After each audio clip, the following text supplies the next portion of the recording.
professional behaviors as we transition into our practice.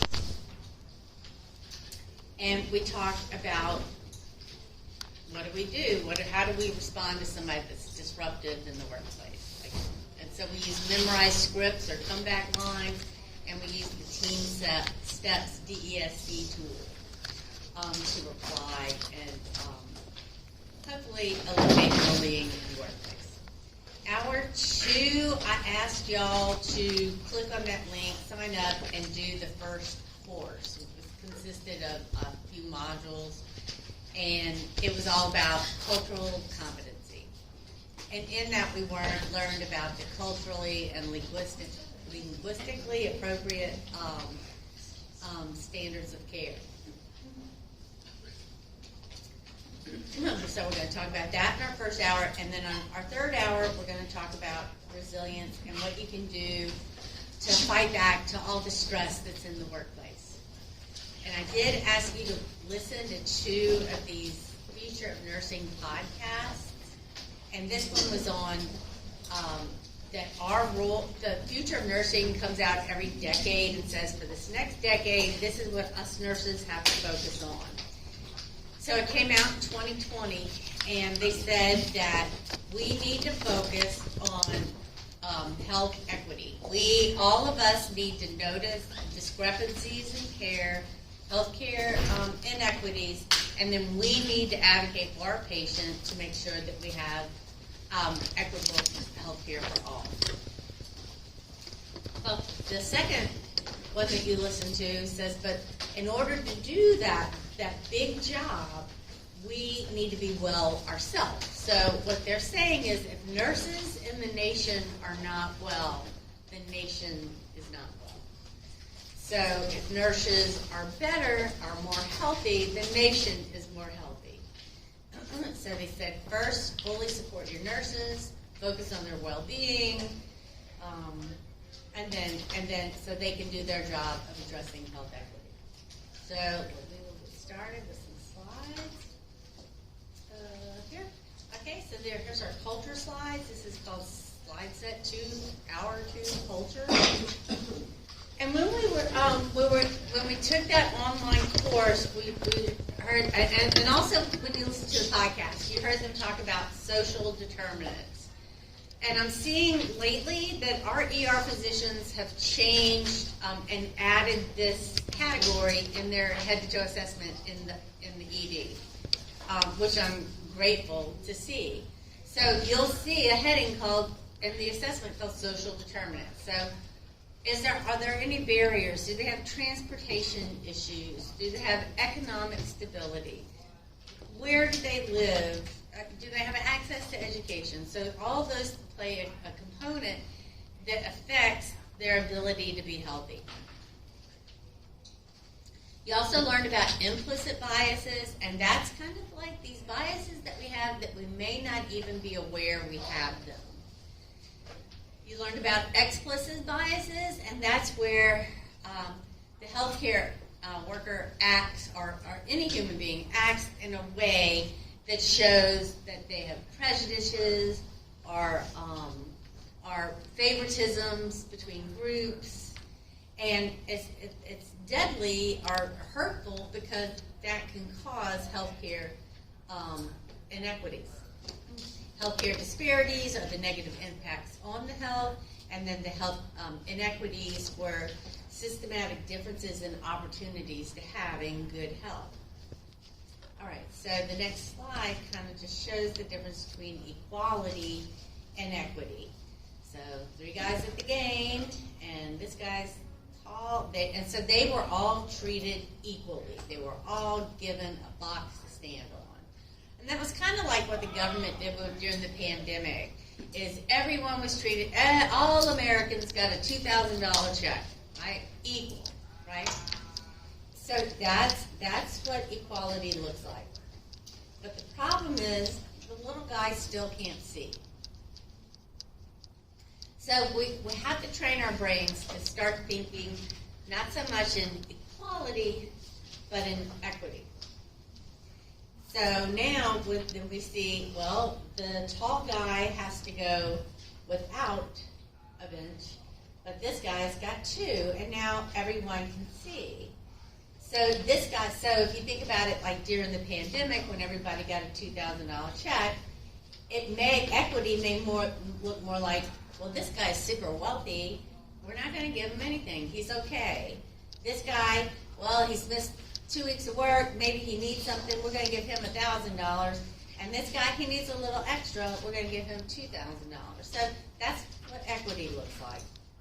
It's not equality. And we don't need to be scared of it. We need to embrace it. So we need to look for inequities in all of the groups that we take care of. Now, y'all been to OB, you've been to PEDS, you've been to mental health. Did y'all see any inequities in healthcare? In any of those special populations or groups? We group people. You know, we group people by age, PEDS, we group people by health conditions, OB. Mental health seems to get forgotten about. It seems to not get funded as much as other entities do. Oh, what didn't get funded as much? Mental health. Mental health. Yeah. Okay. Especially like longer term care, like some of those facilities are very run down and they're state funded and they don't get enough funding. Right. So mental health is hurting. Mental health has been hurting across the nation. It's been hurting for several years now. And it's like trying to redistribute funding so that mental health can survive and we can get these people the health care that they need. When we're studying about groups of people where we're studying about mental health population, OB population, or we might be starting to categorize people, old population and young populations. Or we might be looking at skin colors, grouping people like that. Or spirituality. You may be Roman Catholic and I may be Protestant. What practices are different. So we group, and we can even group people by zip code. And somebody said one time, oh, your health is totally related to your zip code. And what does that mean? When somebody says that. A lot of people study health by I was zip going to code. say close to like plants and things like that that can produce like more cancerous particles, things that could. Okay, so physical location near toxic sites like a chemical plant.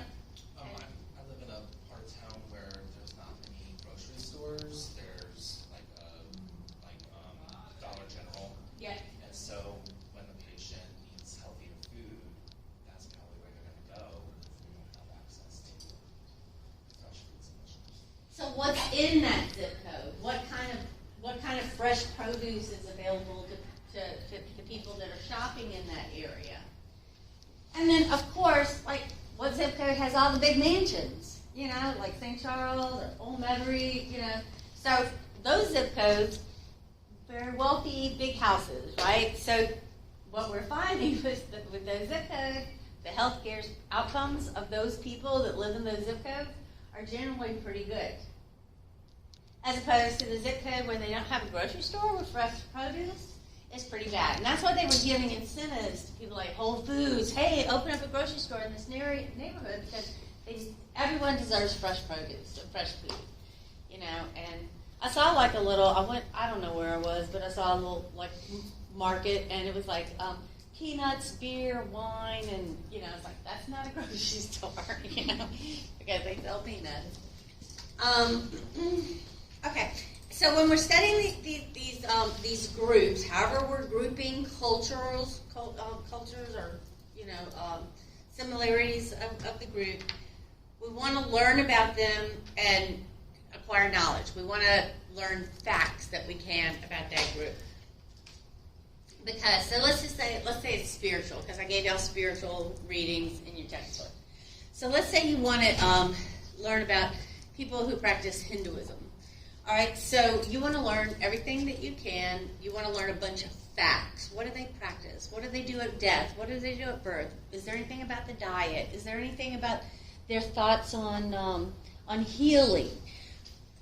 So that's just building your knowledge, getting a lot of facts. But we can't learn everything. But it's a lifelong process, right? That we're trying to learn more and more, and that's so we can establish trust. And so that we don't accidentally commit, something offensive, by lack of our knowledge. The other half of being culturally competent is to have the skills-based part, and that's all kind of in your heart. It's in your attitude. Do I want to learn about a different culture? Do I have friends from different cultures? Can I speak? Am I bilingual? Can I speak in a different language? So that's kind of like my attitude. And that attitude drives, will you advocate for this patient? If you see a patient that's suffering from inequities, is your heart going to say, I got to help her, I'm going to advocate for her? And that's 50% of it right there. And then the knowledge to know, she lives in this neighborhood without a grocery store, so that's the knowledge combined with the drive. I want to help this person. I want to learn more about this culture. They're different from me, but I want to help. Okay, so, all kind of people. We were talking about what kind of inequities that we've seen in healthcare, and somebody brought up a report about babies being delivered at a hospital here in town. Do y'all know anything about that? 2018. One of the hospitals in town had a very, very high baby death rate. Like, why are all the babies dying at this hospital? What is going on? Like, national score, it was like way up high. It was an outlier. So, that was very, concerning. Why are all these babies dying? What is it about the patients, the moms going here to deliver their babies? They're dying. And so they collected data on it, and then how do you think the doctors reacted? What do you think the human nature reaction is? Like, your doctor's working at this hospital, and the babies are dying at very unusually high rates. What are you thinking? Oh, yeah, human nature. And that's exactly what they did. They got defensive. They go, we don't do that, but here's all the data. So it just shows you human nature. And we have to be open to, okay, how do we fix this? What do I need to do to change? How do I change? I can be part of the, of the cure of this problem. But of course, there was a ton of that human nature defensiveness. And we need to try to be open to the feedback, or the data is feedback, and be open to that to figure out how can we change.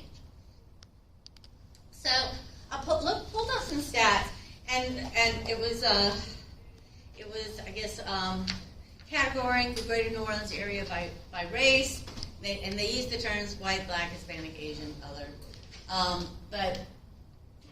When people are referred to as white, you may hear people describe them as European Americans, and black, African Americans, Hispanic, Latinx, plus their country of origin, Asian, plus country of origin, and then other. So that's how it was categorized. And the question I have for you is, does your nursing staff at your unit look like that? How does your unit look? Do they represent the population that you serve? Because that's our goal. We want our nurses to look like the population that we serve. So if we have 3%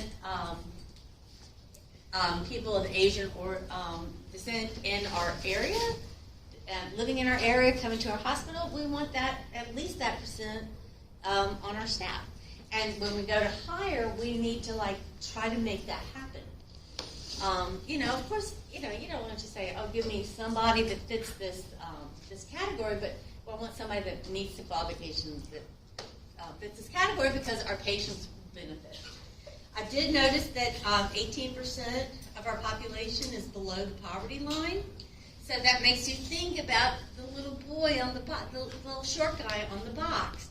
That there's a lot of people that are going to need your help, but you're going to have to notice, and then you're going to have to stop and take the time to advocate for them. All right. Oh, and part of getting our staff to look like that at the hospital is our classrooms and nursing schools need to look like that too. So not only when we're hiring you to work in the hospital, when we're allowing you to come in or selecting you to come into our nursing program, we should be looking at that too. Are we getting that? Are we getting a diverse group of students? And one way, I think on one of the podcasts they talked about was to do a more holistic admissions process. Like where, some schools will just say, oh, you have to have this score to get into our program. Or you have to have this score and something on this test to get into our program. And what they're encouraging us to do is to look for a more holistic way of looking at an applicant to come into the nursing program. Oh, well, maybe she didn't have the best test scores. Maybe English is a second language for her. But wow, isn't that awesome that she's fluent in 2 languages? That person will serve our community well. So we have to look at other things other than just a test score and a brain, an achievement test. So a more holistic application in the nursing school. You also learned about the culturally and linguistically appropriate services we must supply our patients. And it's grouped into 3 sections. The first section looks at what the hospital has to do to provide culturally safe care. So that means they're going to have ongoing modules that their employees always have to do every year. I've got to take my culture training and pass the test. And that's why that's done, to try to increase your knowledge. Because that's going to help you build trust and help prevent from, making mistakes. The second part of PLUS is all the language parameters that you have to provide for your patient if they have limited English proficiency. So anybody with limited English has to be told, you have, we'll give you an interpreter at no cost to you. We will provide that to you. Any written instructions is going to be written up in your language. At Ochsner, that patient education tab, if you click on that and you want to teach them whatever, then you just click Spanish or whatever language that you want it in. And it's printed up, and you can get those that training in their written language. But they also need to get the training in their language. So you may have to pull in a computer that has the translator on Zoom, or a bedside person, the translator, to come to the bedside. But we have to be able to get consent and let them know their rights in their language. And then the third part of the class standards are what does the hospital do, in the community? Are we doing any outreach programs for different people in different cultural categories?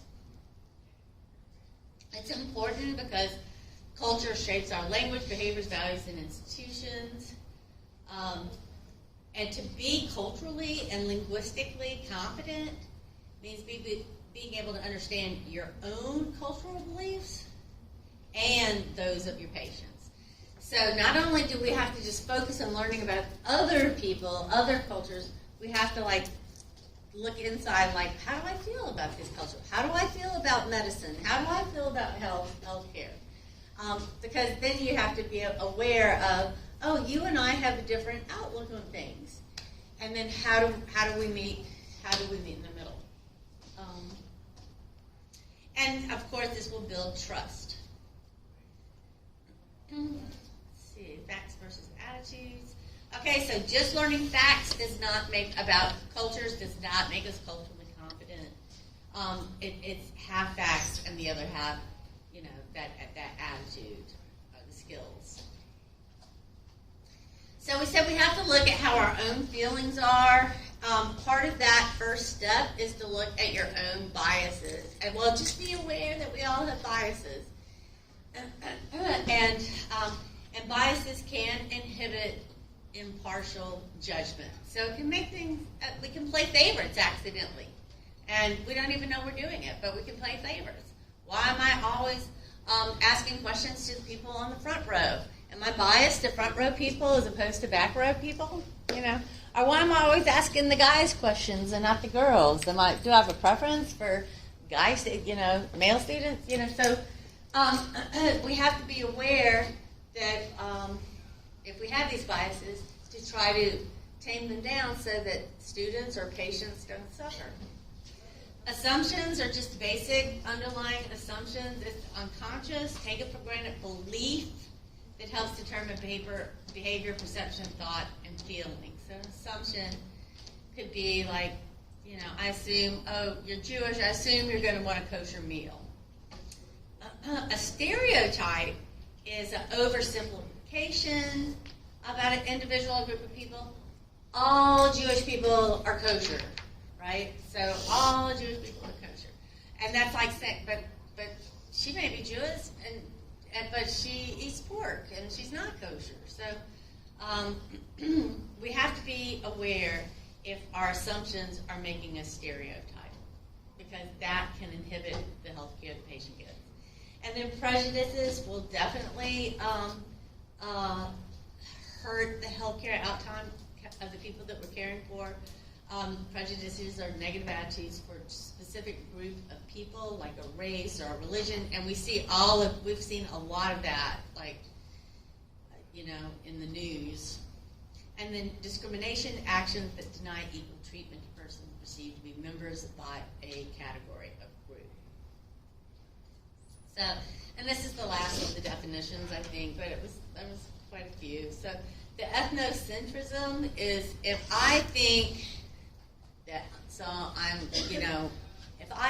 that my way, my religion is the best and only religion. I believe in Jesus Christ, and if you don't believe in Jesus Christ, you're going to go, to hell, or you're wrong, right? So that's ethnocentrism. That I am right, and you are other, and some bad's going to happen to you because you're not right like me.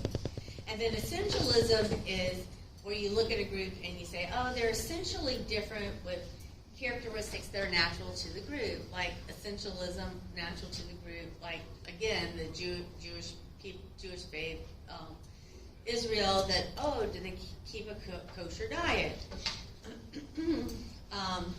So once again, you don't know, you're going to have to ask people, but just be aware if you're kind of think Jewish, kosher, then you're setting yourself up for stereotyping.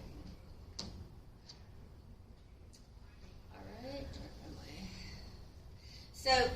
So we want to see, do we have any of these crazy hidden biases? And so I added this link to take so you can go and see what kind of biases you may have. And they have it broken down. So do you have biases by gender? Do you have biases by race? Do you have biases by religion or whatnot? So I took one on old people because I love caring for old people, and I thought, I don't think I'm going to have any biases towards old people. And I took the test, and the test, you have to sit at the keyboard at your computer, and all these pictures were popping up of old people and young people, and it was like timing how quickly you press the key. And then I got my report back, and the report showed that I am biased, that I'm more 30% more likely to like the young people than I am the old people. So I definitely have a preference for taking care of young people than old people. So that was very surprising to me. So once again, that was a new bias that I didn't know that I had. How do we address biases that we now know that we have? Okay, Kim, you have biases towards the old people. So what am I going to do? Well, what I can do is start my shift every day with a mindful meditation. Where and you can do it if you're spiritual or religious. You can do it as a prayer. I mean, I pray all the time. God, please help me get through this shift and be a decent, good human being, a nurse, and care for each of these patients that I'm caring for today, properly, safely, and equally, and well. So I don't show any impartiality.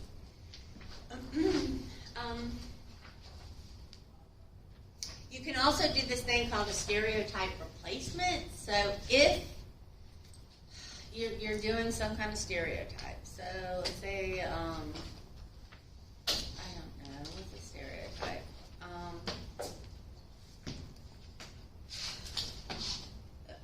Back to the Jewish guy. All Jews eat kosher meals. Well, it's not true, because not all Jews eat kosher meals. Some do, but not all of them. So when I see that, I'm doing my, Jewish patient, I'm going to give him a kosher meal, I need to stop that and go, not all Jews are kosher, and then I need to picture in my mind one of my Jewish friends that is not kosher eating like a pork sandwich or something. So that's replacing my stereotypical cognitive picture. It's restructuring my brain. So it's a helpful process to help us overcome biases. Simulations, debriefings, awarenesses with thoughts, awareness activities. Just taking that assessment was very helpful. So all of those things will help us overcome our biases. So let's look at this guy. So do any stereotypes come to mind when you see this picture? What do you think? What kind of assumption do you make? What are you thinking? You don't know him, but what are you thinking? Vegan. What are you thinking? Vegan. You're probably thinking what? That he's probably a vegan. Oh, he's probably a vegan. Granola. He looks like a Oh, they granola eat type. granola? Well, they call them granola types. You know, Okay. these- So what comes to her mind is the stereotypical granola. Somebody else might say hippie. What else might somebody think? Smokes weed. He probably smokes weed. Right? We have no idea. We have absolutely no idea. We don't know what he ate. We don't know if he eats granola. We don't know any of this stuff. But when we see people, it's just our human nature that happens. So we have to tame it. We have to tame it. Okay. We also, in that online course, we met, the young teen. He was Latinx, and he was Latinx, and he was meeting with the doctor. The doctor was like a white doctor. He goes, hi, Carmen Martinez, right? So he slowed his language down. We don't want to do that. But when somebody looks like they may speak a different language, but the teenager spoke English. He's speaking perfect English, right?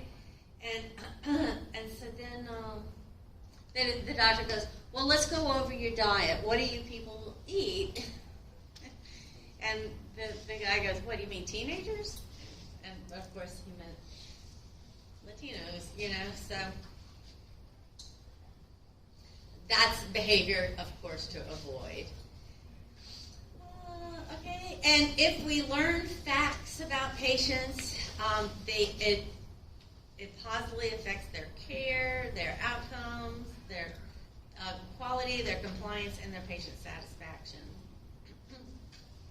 And then they also become more satisfied with their health care through those transactions. So on Module 2, so you as a nurse, you've come through nursing school and you've been socialized to be a nurse and you've been taught all these medications that you're giving. We all know, if you got an infection, we need some antibiotics, right?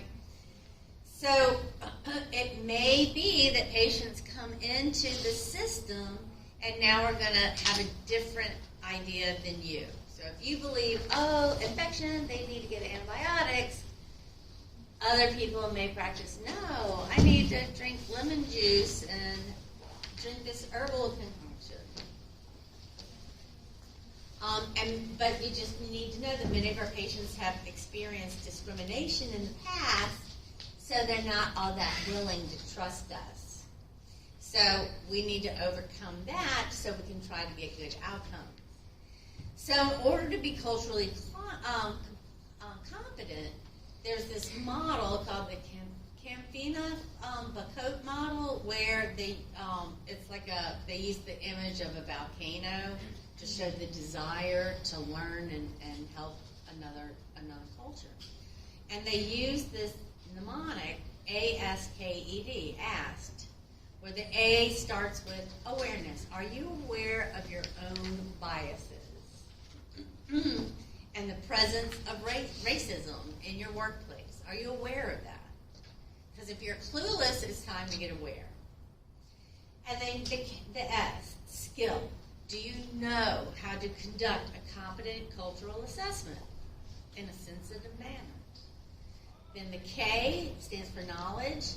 Do you know knowledge about other cultures' worldviews? And then E, encounters. How many face-to-face encounters have you had with patients of this culture? And other encounters that you've had from other patients with culture or people with cultures. And then D, do you have the desire to want to become culturally and linguistically competent? So if you have that desire, then you see people like saying, oh, I want to take a vacation to Monteverde, Costa Rica, and I'm going to spend 3 months and live with the family and just speak Spanish, and immerse into the culture.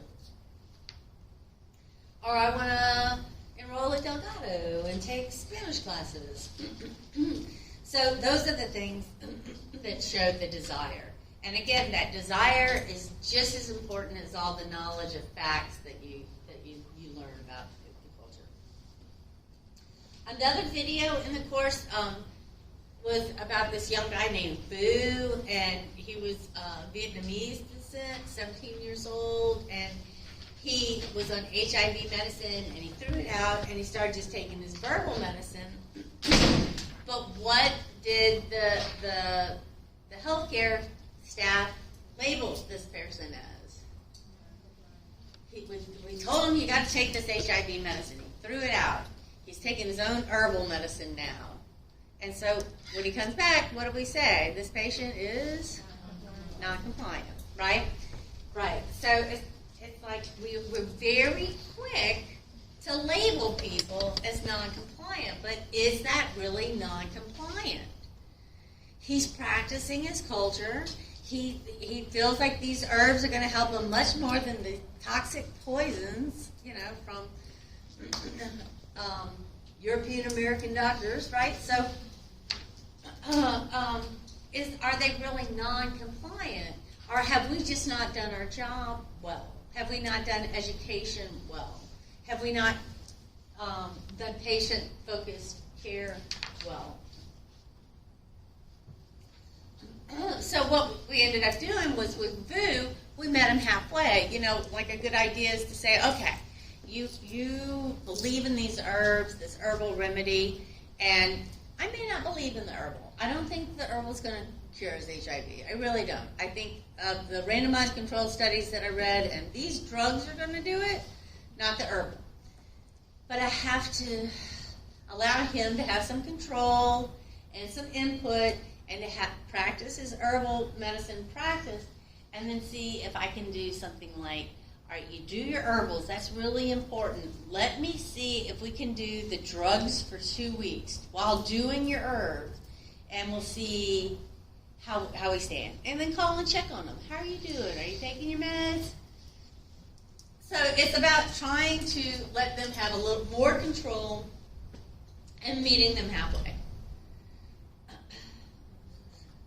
What if you have a situation where the herbs that they're taking Contraindicated? Yeah. So and like some of these things like could cause prolonged clotting time or prolonged bleeding. Longer to clot. So you have to look and see what herb is it? Is it contraindicated for this medication? Will have a connection or not? So you do have to do your background check on what herbs that they are. So then that's more teaching because they, if they want to take the herbs, that's what they've been doing their whole life. So it's hard to change. Somebody came in and said, "I need you to start walking barefoot to school every day." We would have a hard time changing.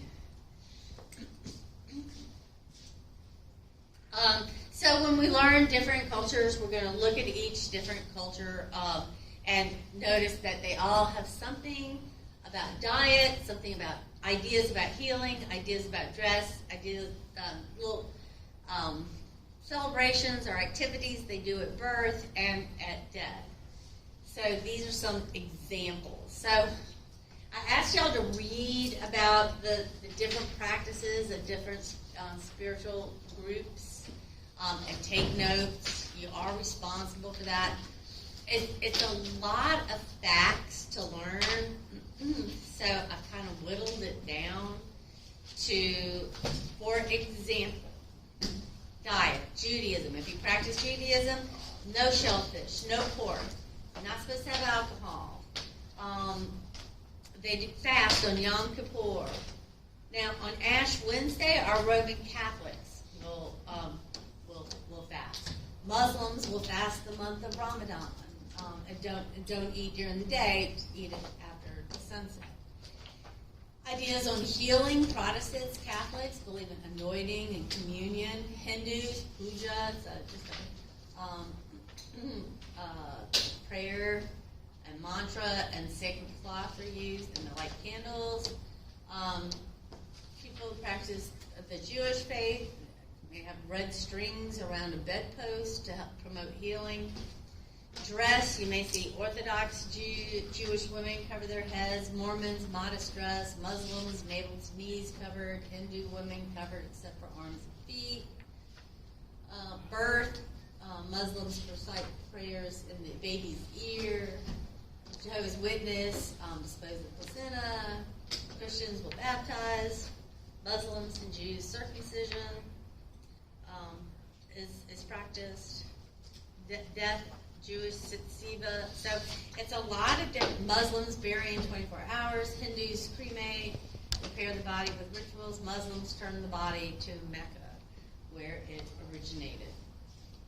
So that's an example of how each spiritual practice differs along those areas.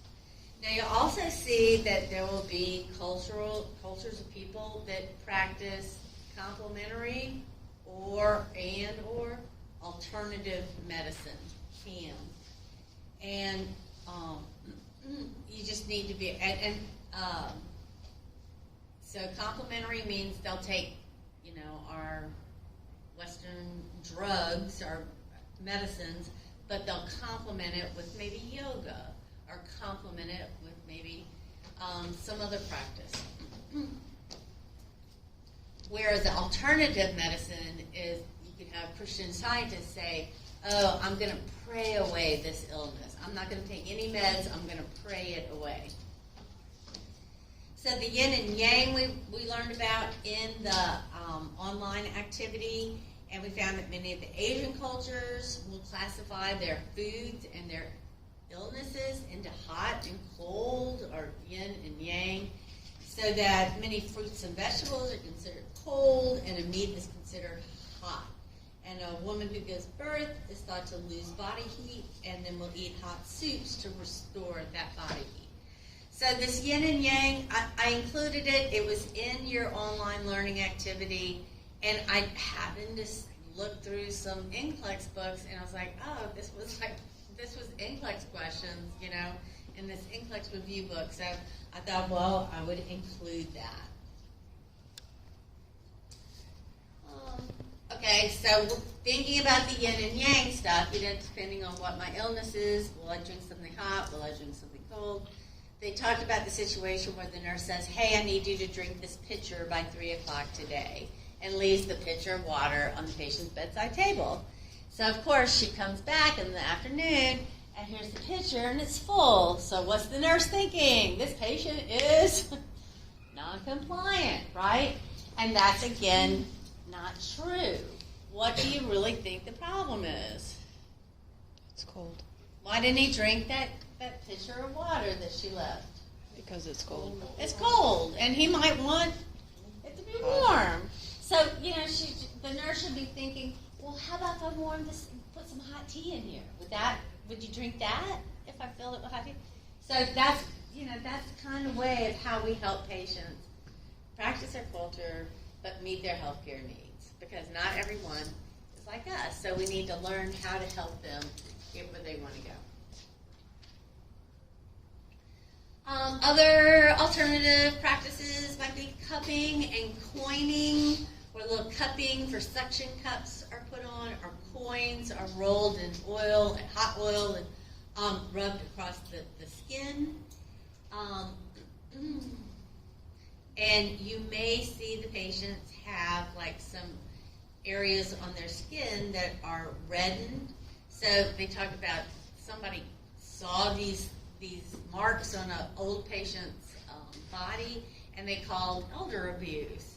So you just need to like find out a little bit more before you jump. So just know that there may be some alternative or complementary health practices that they're practicing.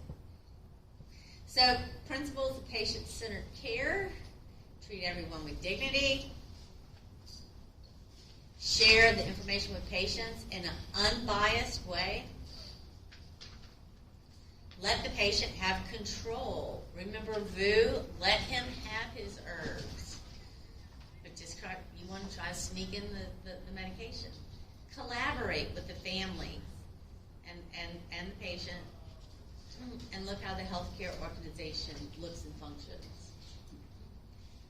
We also, so when we are doing a cultural assessment or assessment of a patient from a different culture, we want to, these are some steps to take to become, to do it in a competent way. Approach them slowly, because many times when we run into somebody's room, we know exactly what we want to do. We want to run in there, we want to program the pump, we want to, change the box of gloves and then get out of there, right? So we run in and do that. But if they're from a different culture, definitely if they speak a different language, you want to approach this patient slowly. Greet them respectfully. Call them Mr., Mrs., Doctor, whatever they are. Provide them with a quiet setting so you can conduct your assessment. Set a comfortable distance away and lean towards the patient. Plan for sufficient time for your meeting because you don't want any interruptions. And then explain to the patient how important it is for them to speak freely. I want you to speak freely. I want you to tell me everything that you can. Emphasize that you'll only share this information with the other healthcare providers. Listen to your patients. Listen what they're saying. Avoid using medical jargon. And if your patient seems uneasy, then what you can do is position your chair a little bit lower than the patient. And that helps put the patient feeling more in control. So, and then module 6, so that's the last module of the online study, was reminding you that it's equal balance of knowledge-centered approach and the skill-centered approach. Knowledge is all these facts you're learning to help build trust, and the skills are that desire, the skill, and your attitude. And it's at 50-50 balance. Focus on patient-centered care. Enter into a partnership with the patient. Embrace a holistic approach that emphasizes the cultural and social influences on that patient's health. I have some links for some different vignettes that you can watch that I thought all were really good. This one's the one from Somali that was late for an appointment. I love that one. I love this one on diverse people. This is somebody, his culture, that they don't practice eye contact. And this, oh my God, this one, the home nurse was going to visit a person that was from, I think, Japan, and he had shoes off at the door. And she looks at the shoes and then just walks in. Like she didn't ask, oh, should I take my shoes off? I see all the shoes at the door. Should I take my shoes off? So anyway, they're all very helpful in seeing how every day people in healthcare, can be offensive to different cultures. But be aware, even though we're studying facts on different groups of people, that's just because most of this group of people practice vegetarianism, right? Or practice kosher eating, or whatever it is. But beware of stereotyping. We always have to ask everyone. Always clarify. Many people of Jewish faith eat bacon. Not all Buddhists meditate. Not all Catholics take communion. So, you just have to ask each person. And remember, you're going to be responsible for knowing, like you had some pictures in your text reading.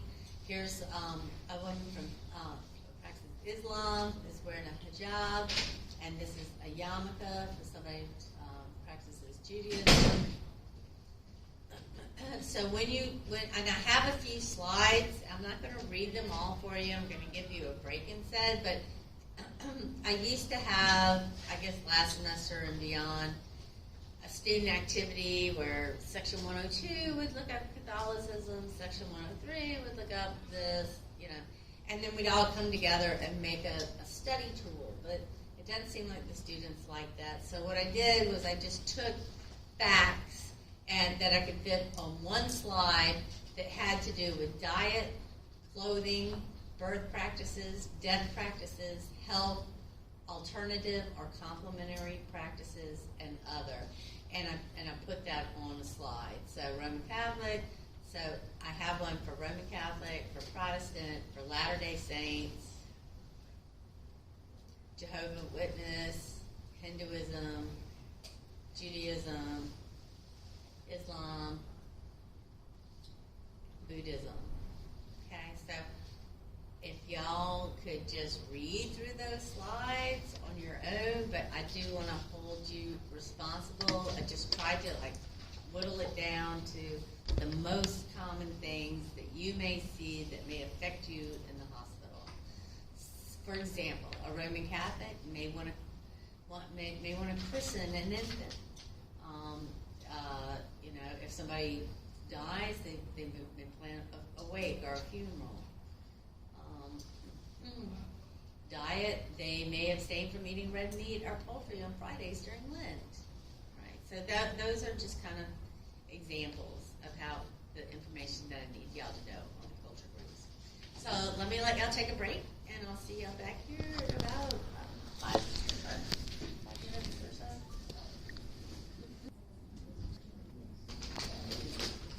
And resilience is a relatively new concept. Our exemplar added to our curriculum got added after the pandemic.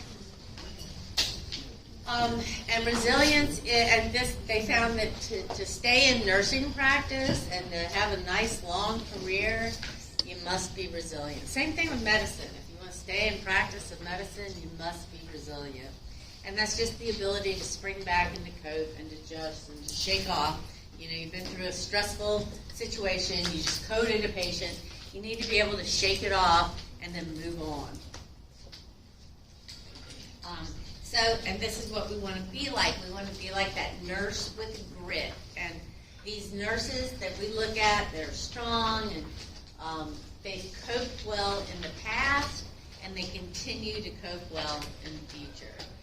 They have a lot of past victories, Look, we made it through the pandemic, if we made it through that, we can make it through anything. So they, we describe them as the seasoned nurse. So what is resilience? What are these coping measures, or these characteristics? Well, they were studied by a group out of New York that studied post-prisoner of war survivors. And they go, how come this group of people survived being a prisoner of war? And they found these attributes. They were optimistic. They had cognitive flexibility. They had developed a moral compass. They were altruistic. They had a resilient role model. They were adept at facing their fears. So most of them just said, well, what's my biggest fear? I might die. Okay. once they did that, then they realized, okay, how do I go on living now? The worst thing that can happen is I could die. That, so once they do that, it just seems to make them stronger. And then to have active coping skills. They also had a sense of humor. They kept a sense of humor, even though, that's, I guess sometimes when things are so crazy and so wrong, we laugh because it's so horrible that we laugh, or it's so wrong that we laugh. Just trying to get the sense of humor, keeping our spirits light, staying fit, health, and then having a supportive group, a supportive social network. And this was even more studied after Katrina. After Katrina, that same research group came down here and tried to figure out what makes all these New Orleanians so resilient. Why are they all happy and swapping stories and stuff? And we found out, well, it's because they have developed this social network down there in New Orleans. They're all helping each other, sharing information. They're helping share supplies, to rebuild their homes. Low levels of resilience, we lack pre-coping, we leave the job, we can develop depression, PTSD, we can develop mental anguish, health issues, moral injury, and poor physical health.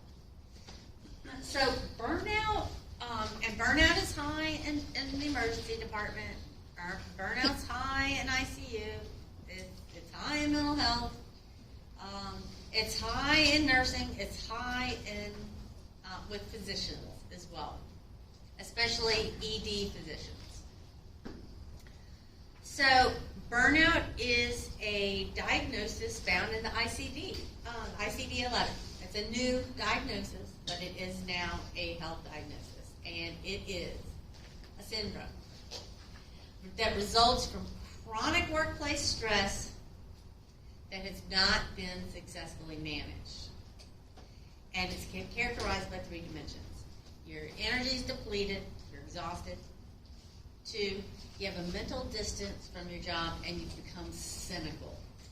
So that's a big sign that you're burning out. And then you have reduced professional efficacy. So those are the symptoms that we're looking for to label this burnout.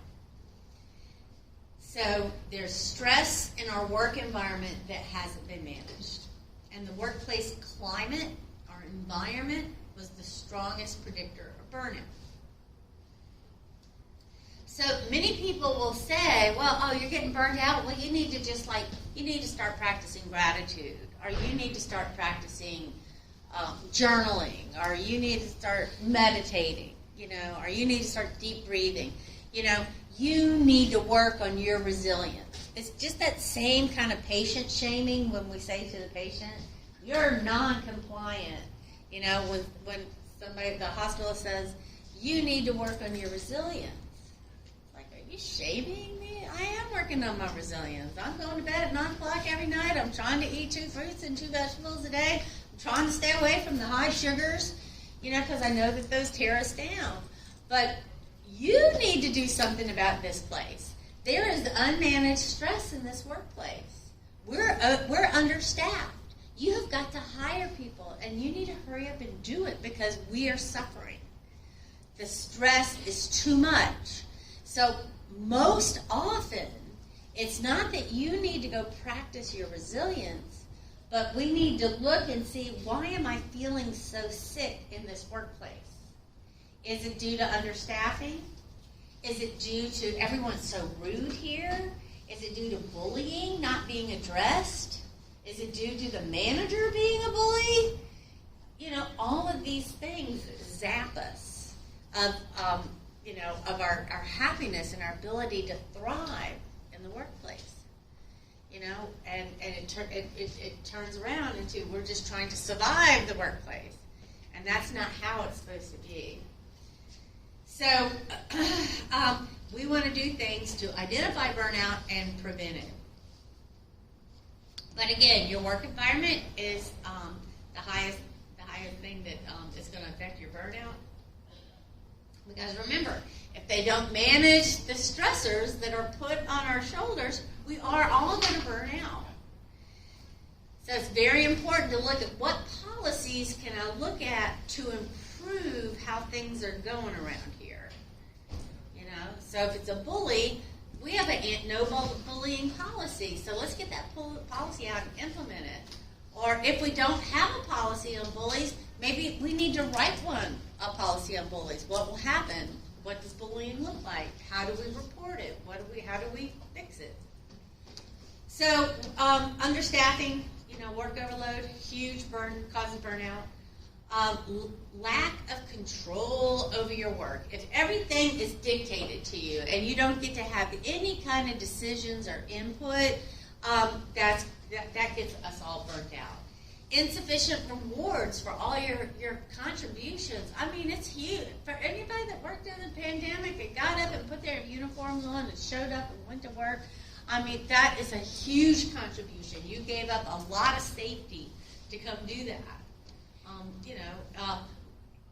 When things are not fair, if you have a manager that's playing favorites, they have their little bestie, and their bestie's always getting the best assignments, the easiest assignments, getting to go home early when no one else does.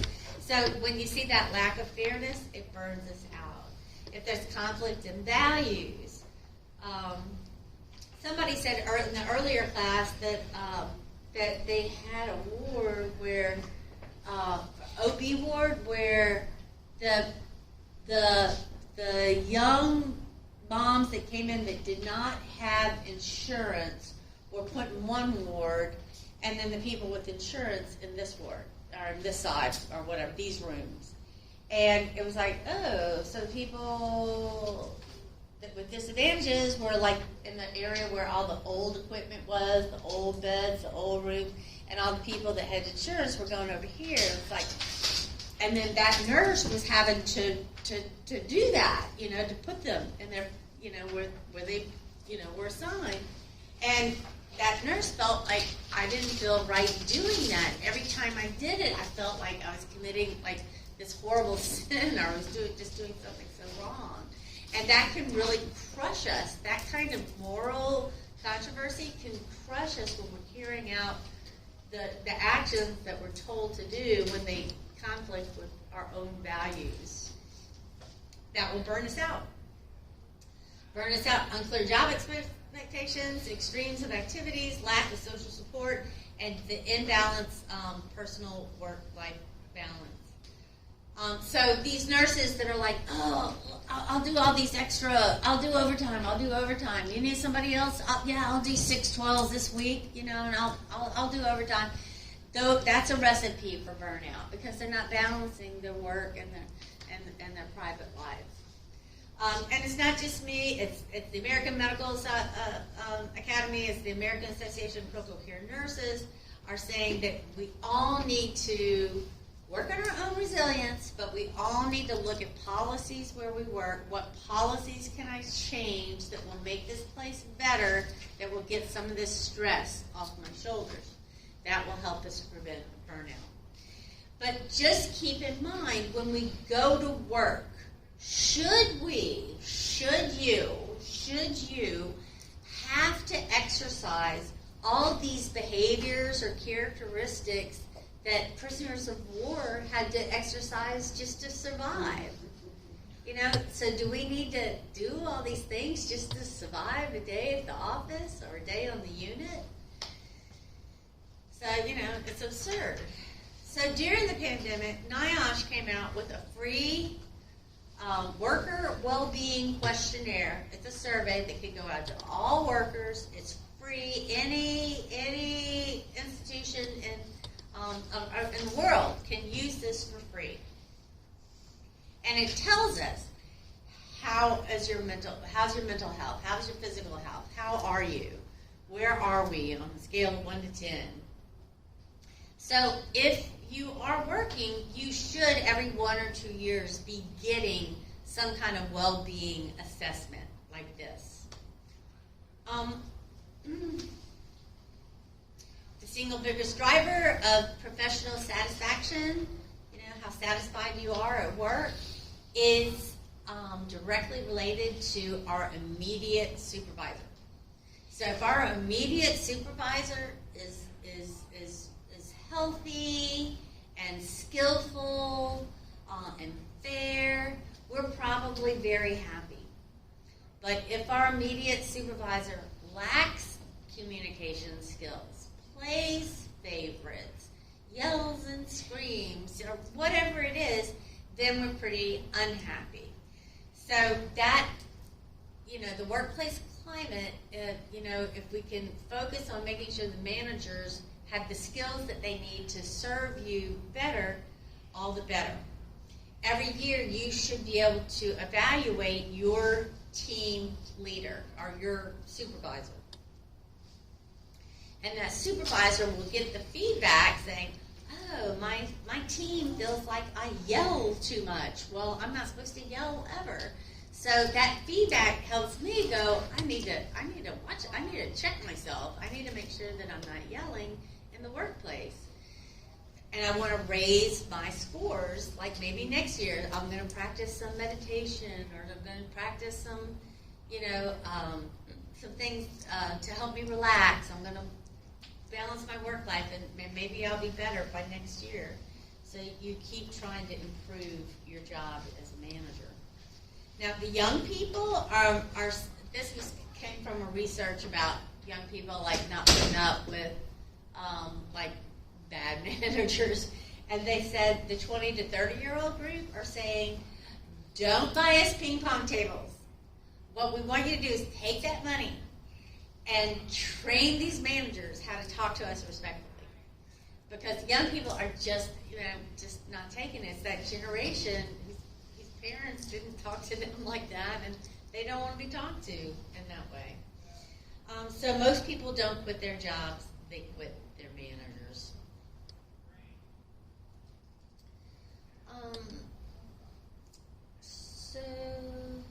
So if we are able to evaluate our leaders and give them their feedback, then they are able to improve. The young Gen Z group is the one that made the quiet quitting come up to be like a current topic. Quiet quitting is like when you go to work and you do the least amount that you can do to not get fired. That's quiet quitting. You're just really withdrawing and you're protecting yourself, and it's a way of fighting back if they're not managing the stressors in the workplace. So it's kind of like a quiet way of fighting back.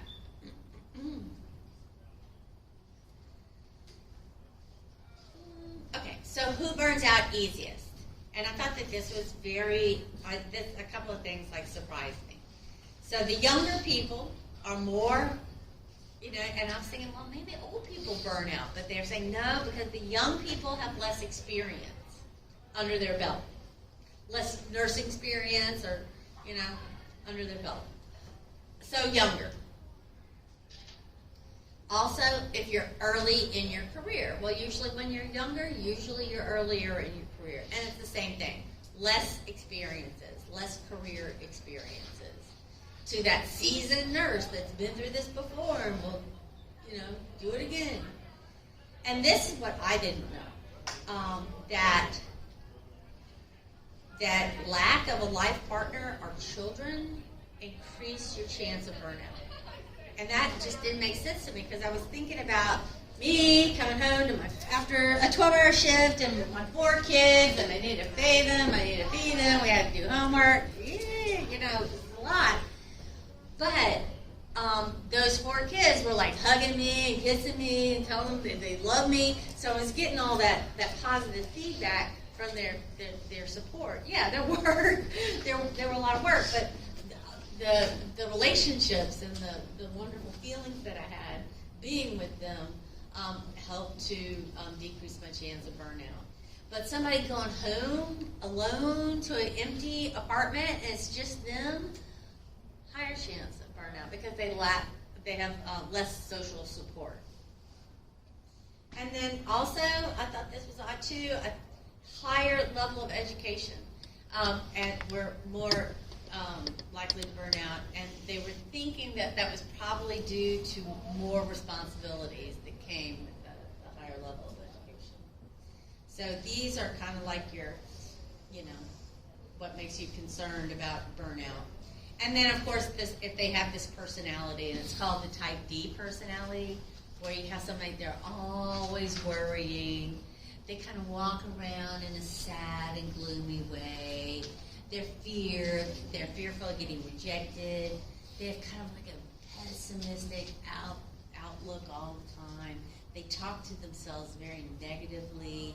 They lack self-confidence, and they're kind of hopeless. They're the ones that are going to burn out really bad. And why do we burn out? It's the unmet code. So we have this workplace stress, and it's not being managed. So things that will cause this stress in our workplace environment is this mandatory overtime. That should never take place, never, ever, ever. Overtime should never be mandatory. Now, in the pandemic, how did we get by? Everybody was working overtime, and everybody was getting like an extra $800, if they would do it. We were getting incentives, but nobody was told you have to work overtime. They were told, we need you. Night shift, if you're working the night shift, you're more likely to burn out. 32% of night shift workers, straight night shift, had insomnia, and 26% of the workers that rotated shifts had insomnia. Accidents happen more on the night shift. And just 60% of nurses get at least 7 hours of sleep a night. And we need 7 to 9. So again, we need to implement AACN's or the U.S. Surgeon General's philosophy on workplace environment. So AACN says, that we need to have skilled communication. We need to collaborate. You all need to be involved in the decision making. We need to have authentic leaders, meaningful recognition, and appropriate staffing. You are at risk in your first 2 years of graduation from burnout.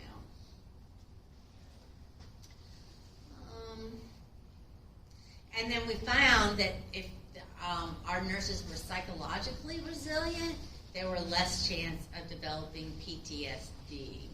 So there can be things that happen in the hospital or taking care of patients that you can develop PTSD from. Your sleep can get interrupted thinking about it or recalling memories from the event.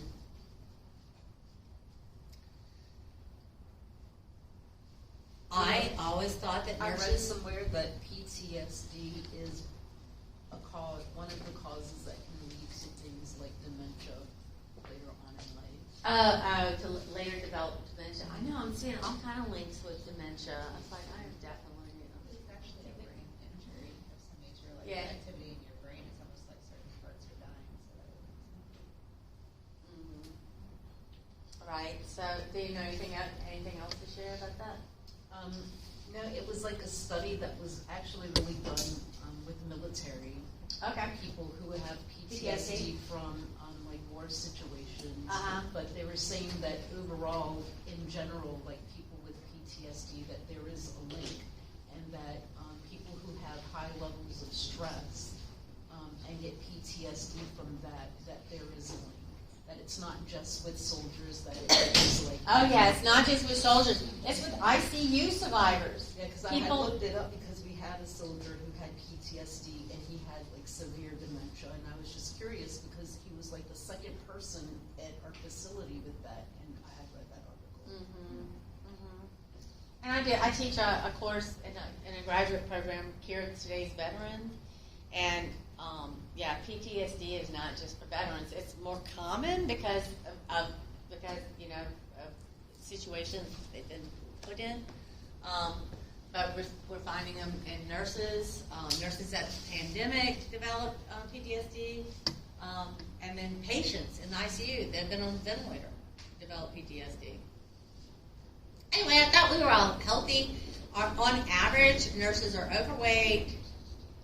They're not, only 47% are not exercising regularly on muscle strain. In general, we're not eating 2 fruits and 2 vegetables daily, and we should be. Only 5% rate their health is excellent. 40% increase in risk for cardiovascular disease if we work shifts. 25% of LPNs are still smoking, and 7% of RNs are smoking, and 10% of us have a substance use disorder. So I talked about the future of nursing. We listened to 2 of the podcasts, and the future of nursing is a big group of professionals that come together and say, for the next decade, what do we have to focus on?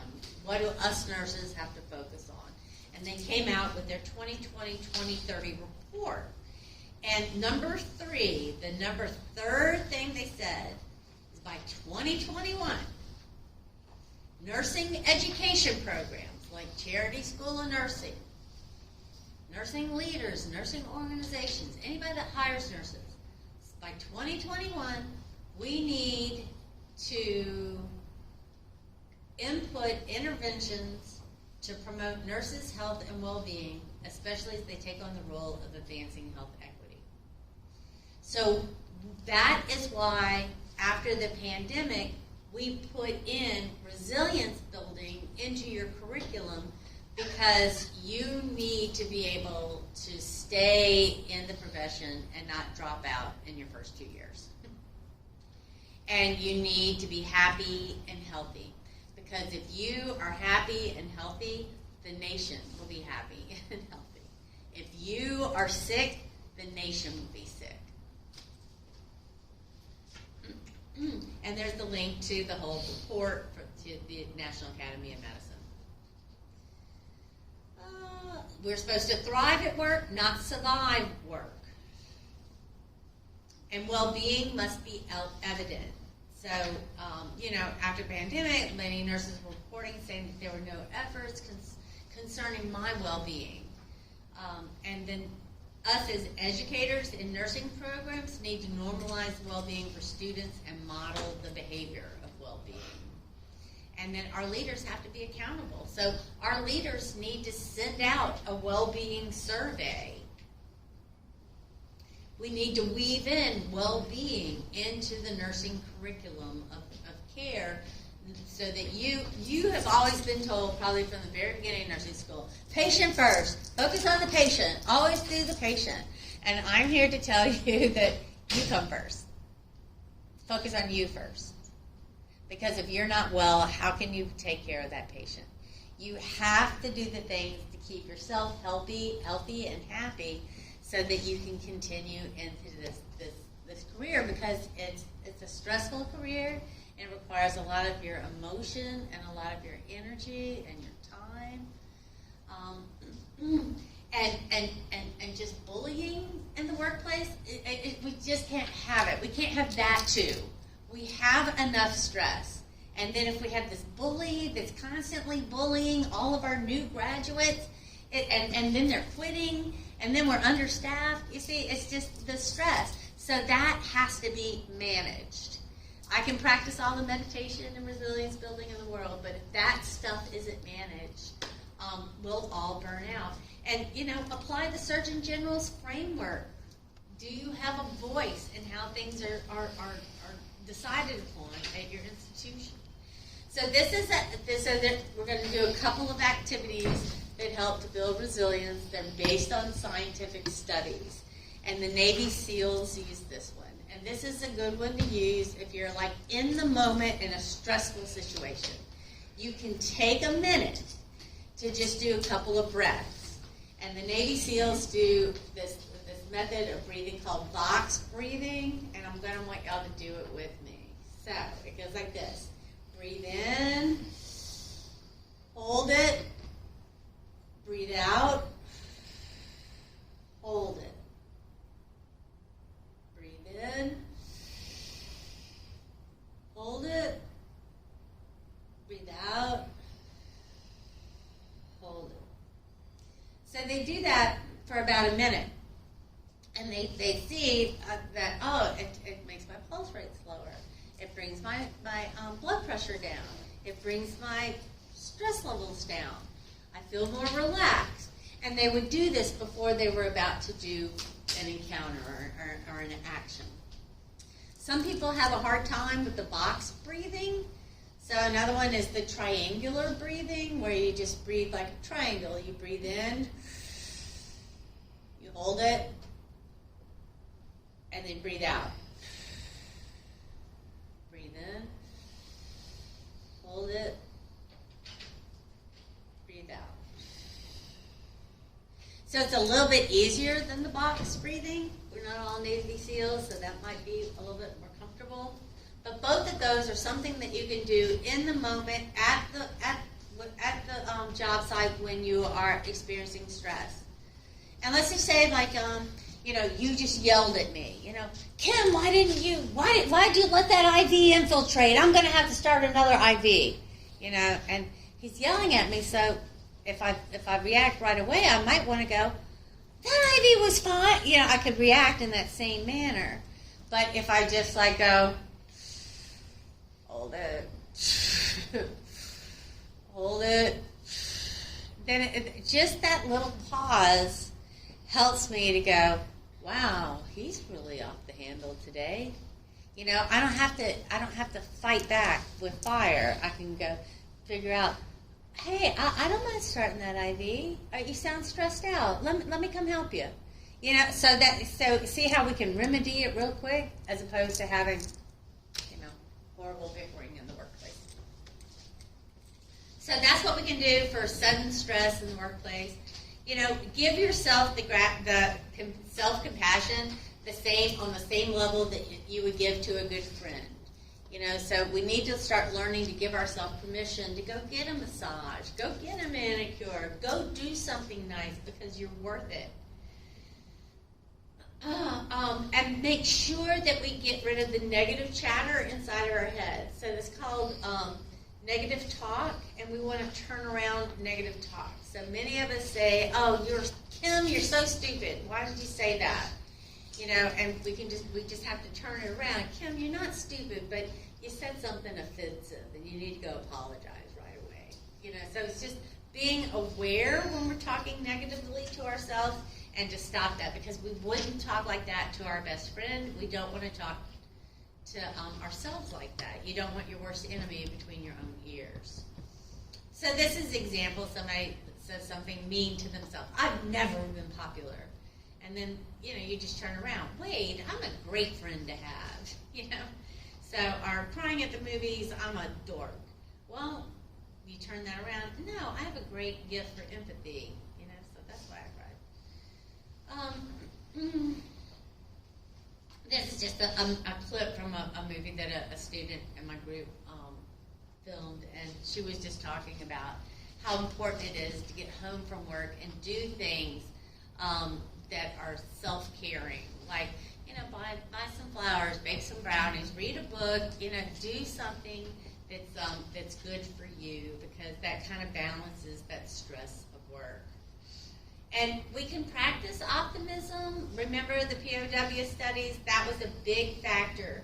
If you look at this glass, do you see it half full or do you see it half empty? So seeing it half full, we want to gravitate and practice optimism and gratefulness. I'm grateful for that half glass of water, right? And then practicing gratitude. There's so much research on this gratitude stuff. I cannot believe, but it does make us happier. It makes us more giving with our time. We're less depressed. We get along better with other people. We're more resilient to stress, and we're so much happier. If we practice gratitude, we sleep better. We tend to exercise. We tend to be more optimistic and hopeful. We have better cardiovascular health. We're more committed. We adhere to our meds. We're more motivated. We give better quality patient care. And if we practice gratitude, it reduces substance use disorder. It reduces our blood pressure. It reduces our fat intake. It reduces suicide thoughts. It reduces inflammation, depression, anxiety, perceived stress, and sick days. So gratitude is good. So they've done lots of studies on gratitude, and they asked this group to write a letter of gratitude to a person weekly for 3 weeks. And then they went back and looked, and they said, oh, look at what happened with the group that practiced gratitude. They had reported significantly better mental health than the other groups after the writing exercise, and it sustained again when they were tested 3 months later. They did another study on people with heart failure, and one group was asked to keep a daily gratitude journal. And then after the 2 months, those who kept the journal showed less inflammation, lower risk of heart failure than the other study participants. And then workers that practiced gratitude said they, practiced decreased stress and depression. So that is a good thing to practice. We're going to do one in a second. If you don't, and there's so many people that don't practice gratitude at work, and when we're not thankful, and that's not part of our culture to express gratitude at work, then we become competitive with each other, and we lack civility, and we become siloed. And if we're in a culture like that, we find out that the people in those environments don't like to say thank you. So let's say you needed me to come start your IV, and I came over and start your IV. Well, you should say, wow, thank you for helping me get that IV started. I couldn't find one on them. Thank you so much. But a lot of people don't want to say thank you because then they feel like it makes them feel weak.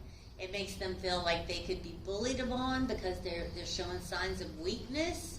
So that was a very weird thing. 60% of the people in this study never or very rarely thanked anyone at work. And I just think that's so weird. Only 10% expressed gratitude at work on a given day. And then 35% worried that if I say express gratitude, they're going to take advantage of me or bully me around. Okay, so we become uncivil when gratitude is lacking. So what can we do?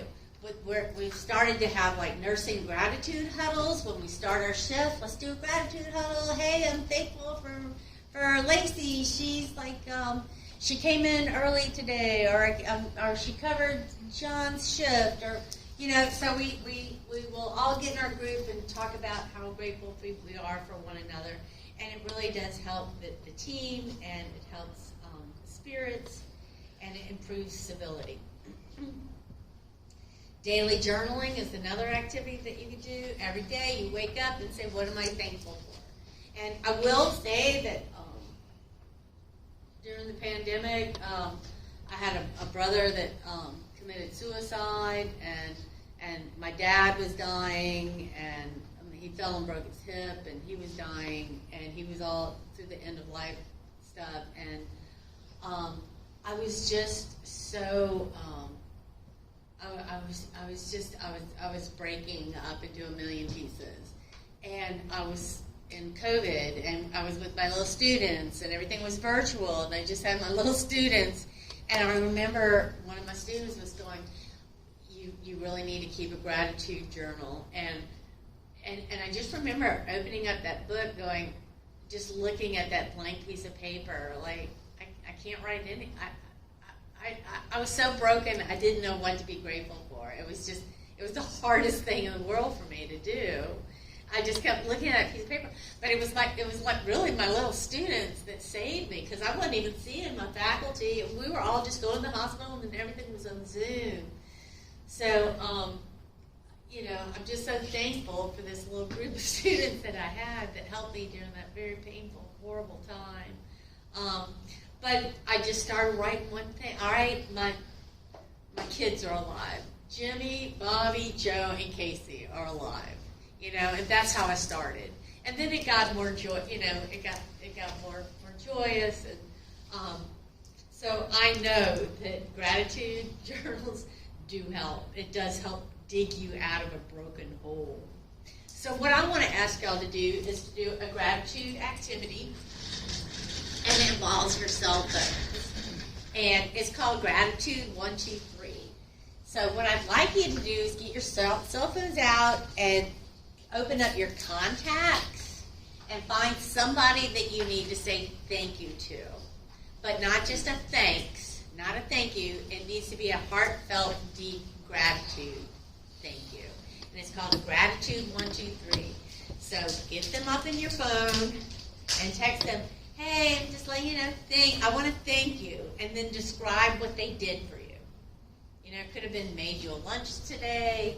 It could have been they took the car and filled it up with gas. Whatever they did for you, describe what they did. And then acknowledge their efforts. You know, it took time out of your day to do this. Right? And I admire you for helping me like this. And then number 3, how that action benefited you. So it's called a gratitude 1, 2, 3. So if y'all don't mind, text the person that you owe a thank you to in your contacts and write a thank you. And this is how we practice gratitude.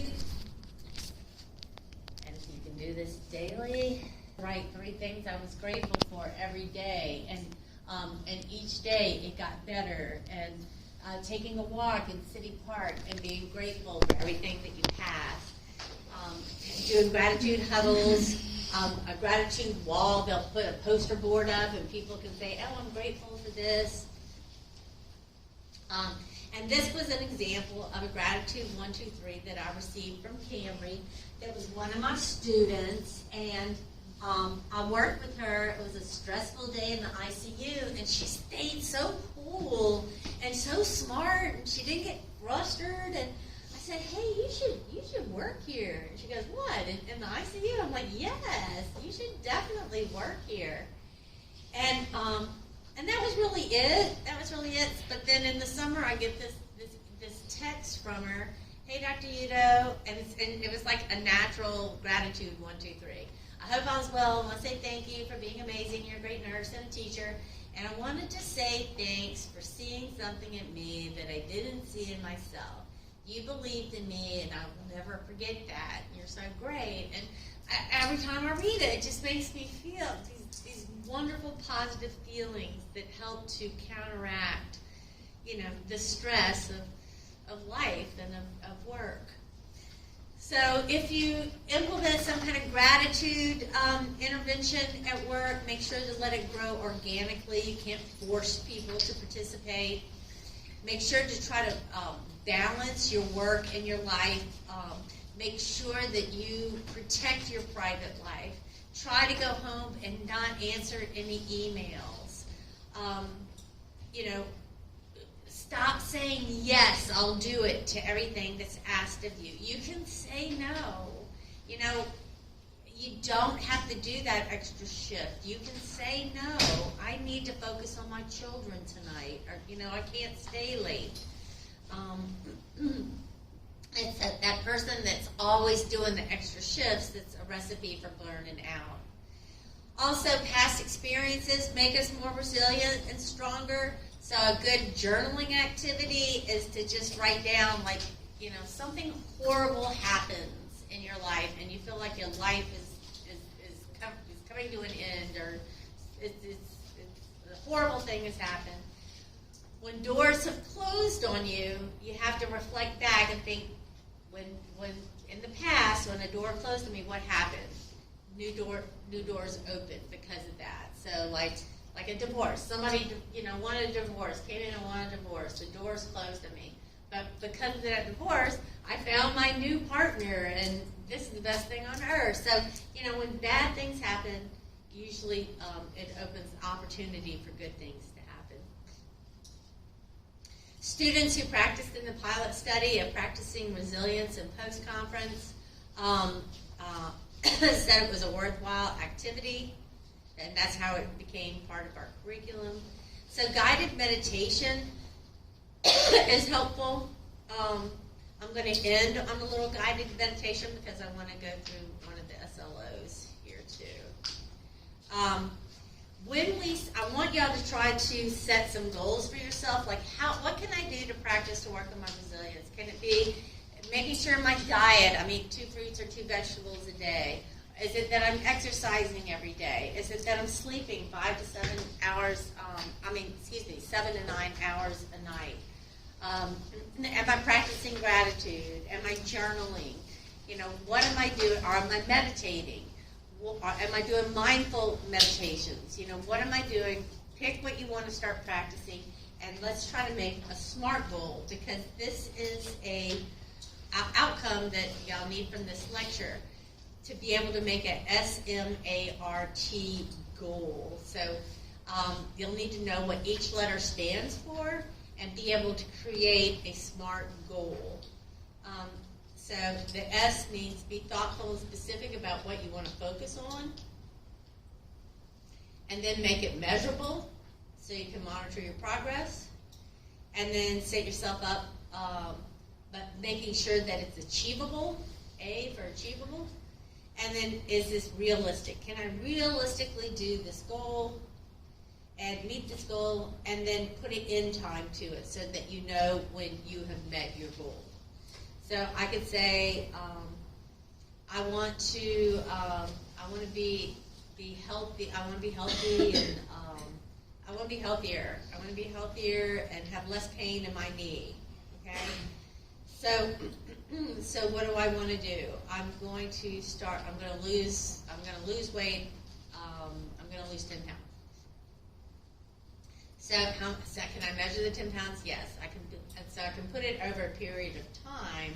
So I'm going to lose 10 pounds in 2 months. So then you figure out, well, how many pounds a week? I want to lose 1 pound a week. You know, is that achievable? I should be able to lose 1 pound a week. I should. Is it realistic? Well, I might cheat, but it can be done.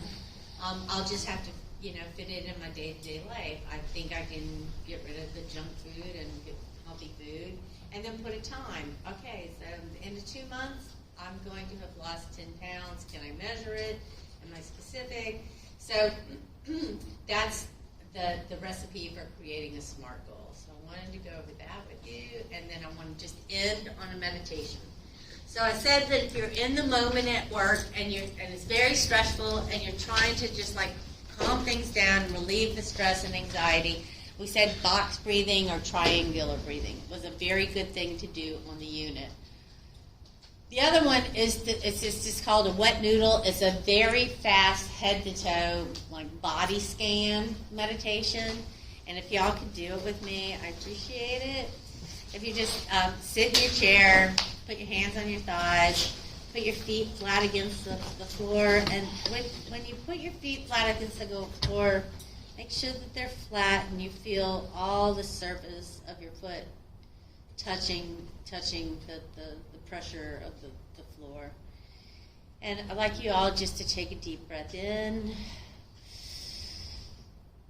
hold it, and out. Just one more. Deep breath in, hold it, and breathe out. And as you're sitting in your chair, close your eyes and let your head just lean forward. Nod your head from side to side. And go down to your neck and the base of your neck and feel your shoulders. Drop them, relax them. Let them fall down. And take a deep breath. Hold it and release it. And feel your hands on your thighs and feel your feet communicating with the floor. Let stress just exit the bottom of your feet out through the floor. And take another deep breath in. Hold it and out. So now you can open your eyes, and you should feel like I do, more relaxed, less anxious, and it's very quick. I mean, you can do that for yourself, like in just a minute, and that can totally reduce your stress level. So I hope that you've learned a few tricks of resilience building. Thank you so much for being here. I hope that you adopt one or two of these things into your practice of self-care. And welcome to the role of nursing. I'm so glad you're joining me and going to be part of the RN gang. thank you for being here. Thank you. Y'all drive safely home. Okay. Thank you, thank you.